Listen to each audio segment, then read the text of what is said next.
Hello everyone, welcome back to my channel. I am very excited to hang out with you guys today. In today's video, we're going to be talking about all of the books that I have read so far in 2023. I read like 1 to 3 books a month, and so I feel like I don't have enough books to talk about in like a monthly reading wrap up, but maybe I will be starting to do like a monthly reading wrap up plus the next month's TBR. But since I haven't done any monthly reading wrap ups, I thought let me talk about the books that I've read so far in 2023. So here I got 1, 2, 3, 4, 5, 6, 7. I got 8 books. The first book that I read in 2023 is Normal People by Sally Rooney. And I was actually extremely excited to read this book because I feel like this is a lot of people's like favorite, like all-time favorite books, and like 5-star. Like I've just heard so many good things about it.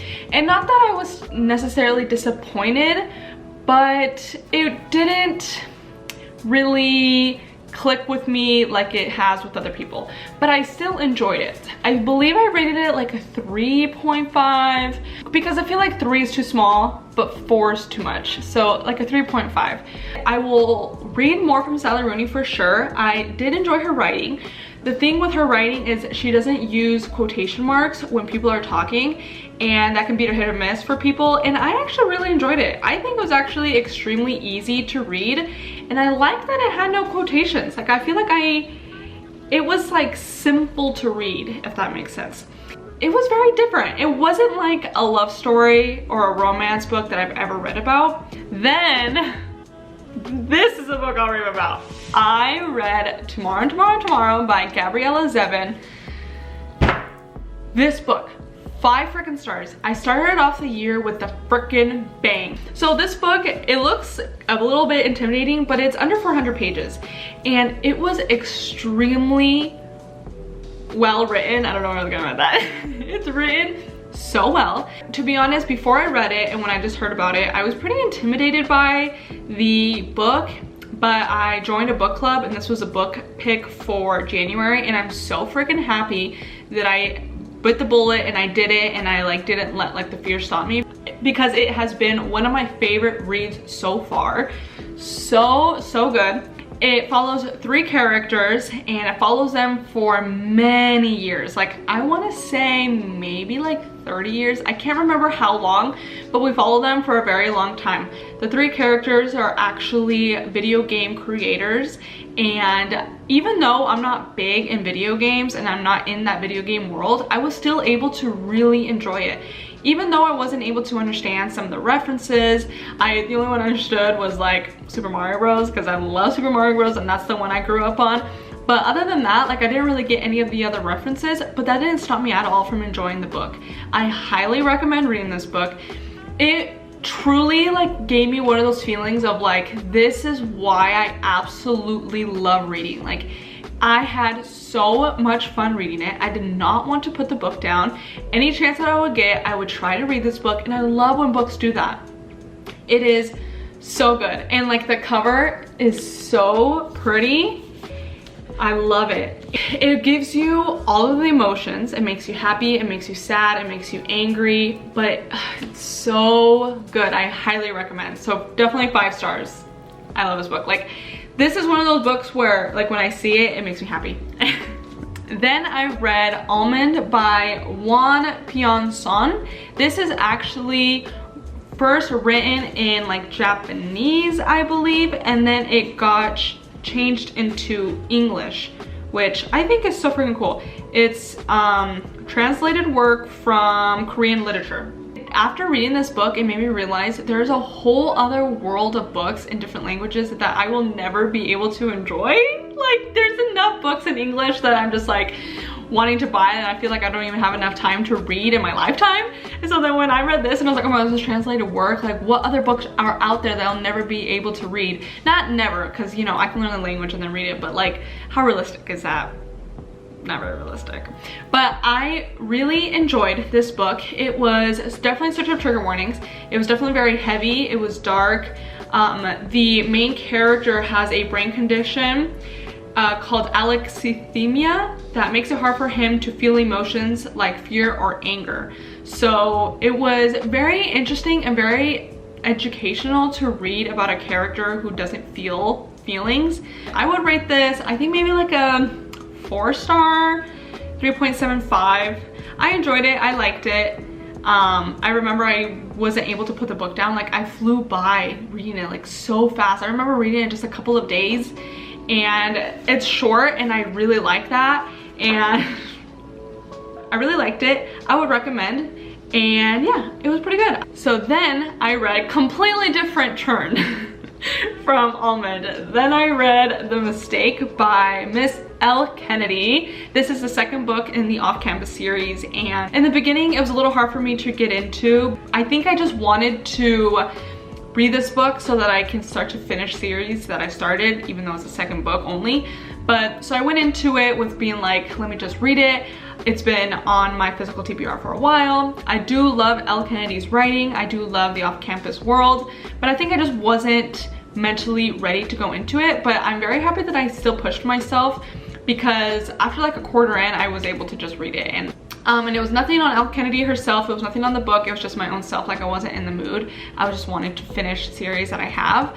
But I really enjoyed it. I would rate it probably like, again, like a 3.75, 4-star. Yeah, I really liked it. It's hockey romance, it's spicy, it talks about real life problems. Also, the characters in the first book in The Deal is in this book, and I really loved reading about the two characters in the first book, and it made me miss the two characters and like made me want to like go back into The Deal. I would recommend the Off-Campus series in general. If you want to get into it, definitely start with the first book, The Deal, and go through the series. And this is why I love Goodreads, because I would have forgotten that I read this book if it weren't for Goodreads. Then I read The Perfect Marriage by Geneva Rose. Let's see, let me ponder on my thoughts with the book. I would recommend reading it. I remember enjoying it. Again, it was like a 3.75. I don't know why I feel so iffy about it. I enjoyed it when I was reading it. I don't know, yeah, it was good. Yeah. Why am I not like crazy about it? Well, those are my feelings. I wasn't really crazy about the book. So it says, his mistress is dead. His wife is his only hope, because the wife is a lawyer, and this obviously wouldn't happen in real life, but the wife ends up taking his case. So that was extremely spicy. That was interesting. And unfortunately, I guessed the plot, and I feel like I wasn't really taken aback. Like, I wasn't really shocked at the plot, and I think that's why I wasn't feeling that crazy about it. Where like other books, when there's like plot twists and stuff like that, I'm like, oh, and it makes that experience that much more fun. But with that one, I honestly don't even want to look at this book. We're fighting at the moment. So you see, I was going off with a bang, right? Like reading 2 to 3 books a month. Then this happened. And yeah, we haven't even finished it. We started this in March. I think it's May tomorrow. It's Breaking Dawn. It's the last book. I was trying to finish series that I had, so that's why I read The Mistake. That's why I was reading the last book in the Twilight series. I absolutely love the movies. That's why I'm reading the books. And I loved the first book. I loved Twilight. I enjoyed New Moon. Eclipse, we're not gonna talk about it. Breaking Dawn, it just, I feel like, and maybe this is just series, maybe these are just how big chunky books are.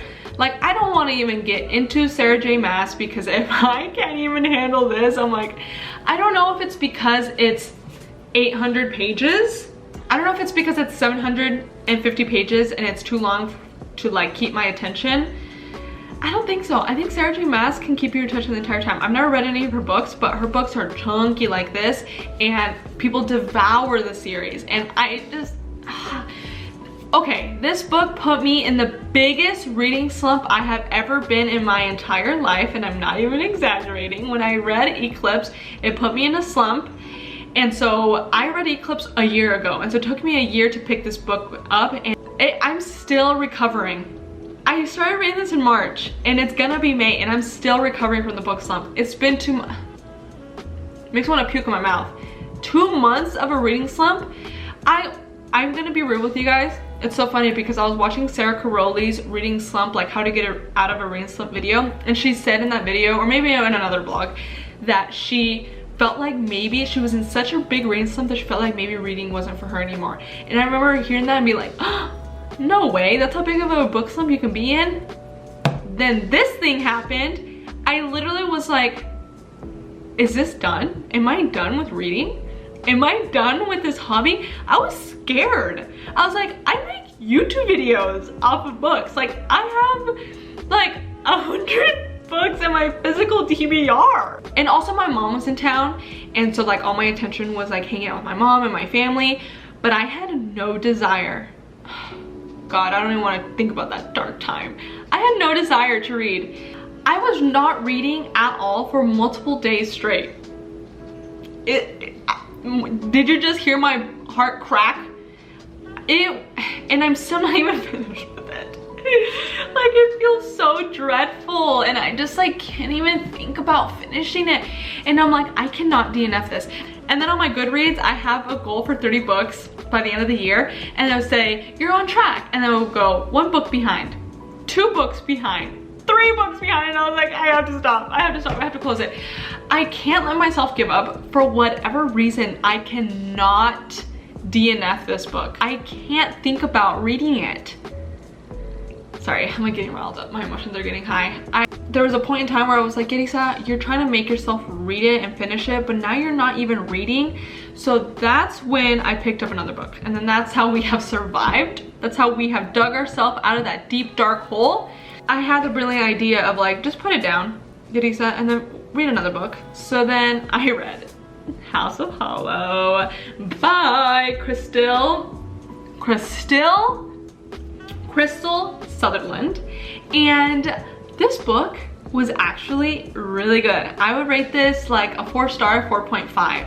And we were still struggling just a tiny bit. We were still getting out of the book slump. I don't know what this is. I'm imagining like digging myself out of a hole. I was able to read it. Oh my gosh, like the first page, literally I was like, oh, this is so good. And I was like, what a brilliant mind, Yeti said, to pick up another book. And I literally read the first page to Jaden, my boyfriend, because I was like, dude, this book is so freaking good. Like, hear this. So good. I really, really enjoyed it. It gave the ultimate like witch cottage core, like look at by just the cover. It gave the ultimate like vibey where it's like foresty moss in your toes, like goth meets cottage core girly finds like spooky, scary mystery thriller. It is YA fiction. You see, I wouldn't have guessed it's YA fiction by how spooky it was, but it was very easy to read as if it was YA. I was like, if there's any book that will grab my attention and will be extremely easy to read, is Colleen Hoover. Now, this is for the girlies who like Colleen Hoover, and this is not for the girlies who don't like Colleen Hoover. I enjoy her writing. Her writing is very easy. Like, this is exactly what I was wanting when I am in a slump, because I don't want something that has a lot of world building. I don't want something that is extremely hard to read, that has like big words. And this is exactly what I needed when I am in a book slump. It was a refresher. It got me out of my book slump. Like, it made me so happy that I was finally out of my book slump. Like, I was so happy. Like, I was finally able to enjoy reading and be back to normal, like completely. And now I'm reading another book and I'm picking it up whenever I have the chance. Like, I haven't done that in a long time. And because of Breaking Dawn, we're not gonna talk about her anymore. We're looking at her, she's staring at me.